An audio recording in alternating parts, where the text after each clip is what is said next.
Will Manso is in Boston. He is our Boston correspondent. He is embedded with the Miami Heat in Beantown.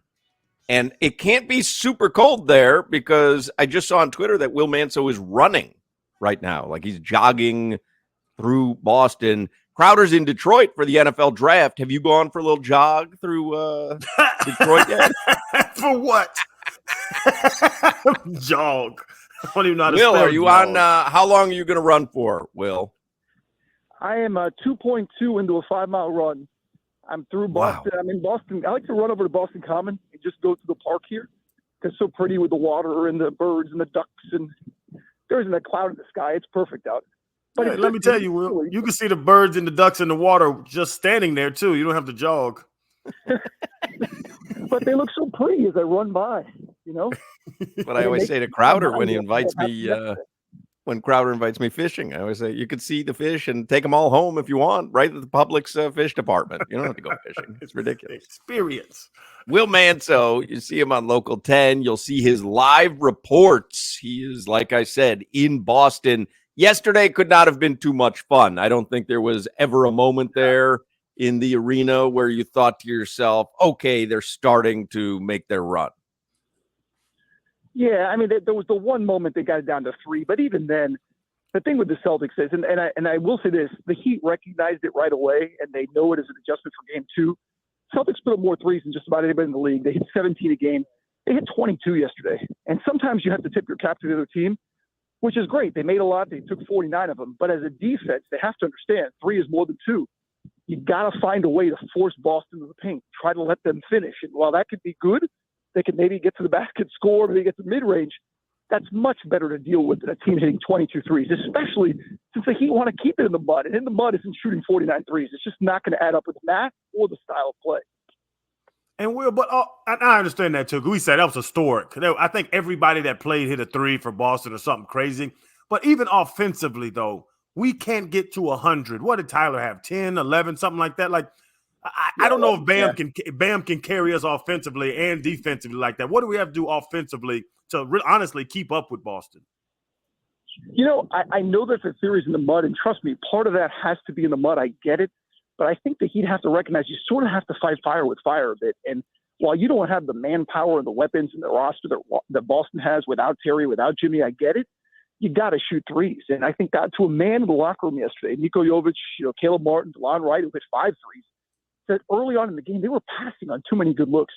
And they're trying to move the ball. Sometimes when you're thinking about in the mud and keeping it low scoring in your style, you're passing up some really good looks. And if you can't hit those looks, whatever, you're going to lose regardless. But you got to take the looks you get. So I think the change, the adjustment you'll see in Game 2, Channing, is that they're going to take those shots.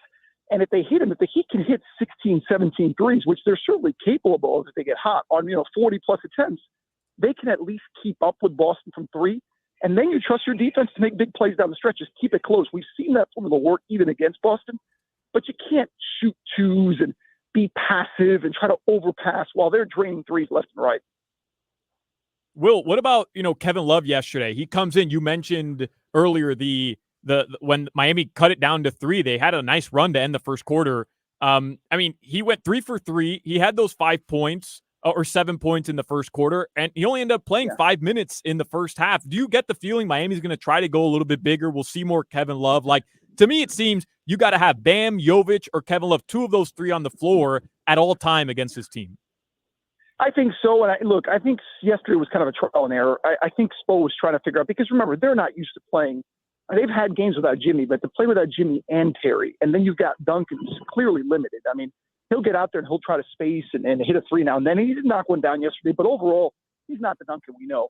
I think yesterday was kind of a trial and error for Spo, and I think he's going to figure out with these 2 days, hey, look, this is the type of style I need to play in the roster and the rotation. DeLon Wright's another perfect example. I think DeLon, early on, DeLon didn't play enough, right? And by the time he did, the game was out of hand. So I think Spo's going to figure that out and try to figure out what to do next. But I think Kevin Love has to be part of the equation because he was very productive in his minutes. Will Manso is with us from Boston. You were in the locker room after the game. What was the mood from the Heat players? Is it resignation? Hey, we're playing a great team and we don't have Jimmy and we don't have Terry? Or was it still upbeat like, hey, we'll go steal one on Wednesday? Yeah, the one thing you don't have to worry about this team is lack of confidence, and I don't think they're at all any sense of like, man, that team is just too good. I don't think so at all. I think what they saw was a team that they knew. Like everybody knows the Celtics style to shoot threes and hit threes, and I think to a man in there, nobody was too down. They just said, hey, look, we wasted a chance. Like we got behind so much. It took such an effort to try to get back into it, and then they barraged us again with more threes in the second. Then by the third, it was a laugher. And all the energy that they took in that second quarter to get back into it, a late first, and then in that fourth quarter where they made a run at least. You have to remember the one thing about the run in the fourth that you can take away. Normally those runs don't matter, but it was starter on starter. And maybe Boston let their guard down a bit, which I think is normal when you have a big lead.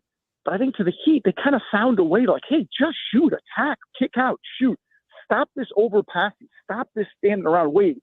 You don't have Jimmy anymore. You don't have that offense where you could wait to 10 seconds of the shot clock and give Jimmy the ball and let him attack and get to the free throw line. So get active on offense early. So I didn't think at all the mood was down. I think they just said, hey, let's take these 2 days, use them, and let's play better basketball Wednesday. And Will, who gave Caleb Martin the code red? Quinn. Blame it on Quinny. I don't know. It's funny. I didn't. The one thing about being at a game and not watching the broadcast is that you don't get a sense of what's being said. So I get busy after I go to the locker. I start getting the sound. We asked Caleb about it, just because there was a little bit of a, fracas, I guess you could say there for a minute. But I didn't think anything else of it. And then I see all the tweets and all the mentions last night at dinner and all the things. And it's just hilarious, man. It's just, yeah. Eric Spoelstra called a timeout to challenge a play to tell Caleb to get pushed to the back to slam into Tatum to injure him. That makes sense. Are you on this jog with Brian Scalabrine right now? I'm actually chasing him. I can't catch him. I'm trying to catch him. But the call slowed me down, so I'm about a block behind him. So I'll catch up to him and get in his face. That's great. What are you going to be doing in Boston the next couple of days? I had said to Will, this is Will flexing on me because, I couldn't run for a 1/10 of a mile. And I said to Will this morning, I'm like, hey, why don't you call us from Mike's Pastry in Boston? And so he pulled the old okey doke and he just called me on a 5-mile jog. Like a no big, just a 5-mile jog. What are you going to do? I am going to hit the pastries, but Giselle is coming tomorrow. So I promised her I wouldn't have Mike's Pastry without her.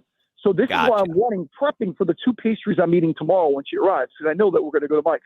Now, last night we did the old seafood. We went to the Chart House there on the water over by the aquarium here. Ooh. Tonight we're going to an Italian spot, and tomorrow I'm going to an Italian spot. So we're going to carb load plenty. And then a lot of Mike's Pastries in between. Tonight I got live shots, and then the Heat get back to practice tomorrow. So we'll get back to work tomorrow. I mean, what is Cunha going to do, Crowder, when he finds out that Will Mansell ran a 5K while doing a segment with us? Because Cunha's going to have to outdo him because Cunha's in better shape. As crazy it is because Will Mansell's in incredible shape, but Cunha's in better shape. So what is he going to have to do on a segment with us? Didn't you say he's going to be at the Amerant Bank Arena tomorrow, Solana? Yeah, he'll be out there. I believe he's taking his kettle and dumbbells with him to the stadium. All right, so that's how he's going to outdo you. He's bringing the kettle and the dumbbells up to the course like cold zone. In the middle of the ice after swimming 6 miles. He got to outdo Will. Oh, you think he's listening to this right now, so angry. He's got one of those like those things that you do with your wrist that you just push it back and forth. That's what he's doing right now, just in anger and doing pull-ups. But he'll be ready tomorrow. Are you guys going to do any, obviously you'll cover it because we will as well, but the NFL draft, I feel like the Dolphins aren't going to do anything super cutesy, so the Panthers and the Heat really have our attention. Is it the same kind of thought process for Channel 10? Yeah, I mean, look, I'll be back in town Thursday, and obviously we'll cover the draft, whatever the Dolphins take. I hope they get, I told Clay last night on our show, I just want somebody big and beefy. Give me an interior guy on the line, on either line. I'm fine. Just give me some size, give me some guys to protect or to stop the run and, get to the quarterback, whatever. So I don't think the Dolphins will get too cute with it, but we'll obviously cover it. But right now, I mean, let's face it. Look, I hope the Heat turn this around and make this fun and make this a series. But I think we all know that if you're going to pick one that's going to make a deep run, it sure looks like the Panthers, the way they're playing right now. And the electricity yesterday at Sunrise, I wish I would have been there. It looked great. So I'm excited about the run that they hopefully have ahead. Hey, well, speaking of the draft, that's on Chris Greer. Are you're good with him? Because he's done some great things. He's made some mistakes. We know about the Igmanogenes. We know about the Cam Smiths. I don't know what's going on with Cam Smith, but he's also drafted Robert Hunt and Christian Wilkins and all them. Yeah. Are you set? Whatever Chris Greer feels as if we need, you're good with his decision making. Yeah, I think I've gotten to the point of resignation with Greer that, yeah, you can nitpick with things. And trust me, there are things like any general manager, especially with his body of work, as long as he's been here. But obviously, he's got the trust of Stephen Ross. Obviously, he's got the belief of that organization as the head of the front office. So I think you have to kind of I like stability. I hate constant change. And if a guy does good things, sure, and you're just going to measure him on his few bad, I don't think that's a good formula. I will say this. Look, the decision on Tua, obviously what they do in the next year or two is going to be huge. But he's built this much, right? And he's gotten this much leeway, this much movement to bring in guys in free agency, make trades that have worked, some have not. I think you got to see how these next couple of years go. And then, yeah, after that, if you don't make a run to a title, win a division, make a run to the title the next couple of years, obviously he'll be judged on that, given all the resources he's been given and ability to make moves. But I'm cool with it for now to just let him keep trying to build and see what you got. But you don't want to see them get cutesy. You don't want to see them try to make some sort of play to. I just saw that the Jets, I think they're trading with Denver. Zach Wilson goes to the Broncos. You don't want to see the Dolphins try to get cutesy. Right? I was telling Solana and Crowder, I read a story from Adam Beasley at Pro Football Network that was like, hey, you're not going to do any better than Tua. Like the history will show you. So, and I love Tua. Solana's not sold on him.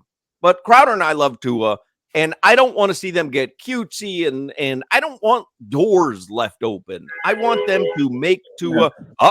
Who's that? Scalabrini picking up on you? He said, I'm almost there. I can see him. I can see him from here. I'm trying to yell at him. But you don't want to see him get cutesy with Tua, and you don't want to see a 1 year just play out the last year or franchise. Like, let's give him the extension and let's move on.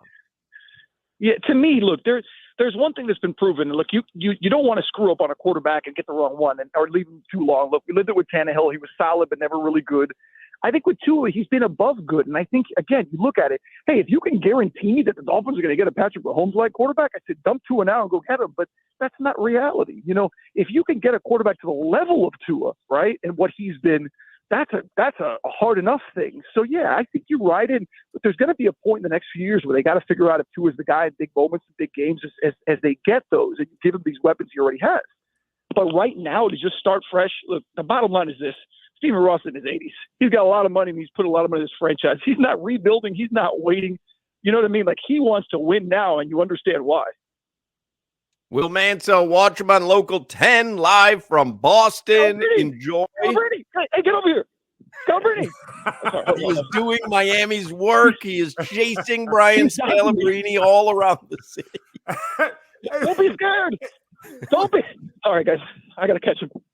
Hey, Will. Clay ordered a code red on Scalabrini, and now Will's got to deliver. Coming his way. He doesn't know what's coming his way. Will, are Boston people nice? Because I am so surprised how pleasant Detroit people are. I've been here for like 12 hours, but they're so pleasant. Are Boston people pleasant? I say this with all due respect to Heat fans. I love Heat fans. They're so passionate. Boston fans aren't as bad as we make them out to be. They're just crazy about their team. But the people in the city, like, I love this city. You guys know I came here on vacation last week. Last year. I brought my family in the summer. We had a great time. We got to Cape Cod. They're very nice people.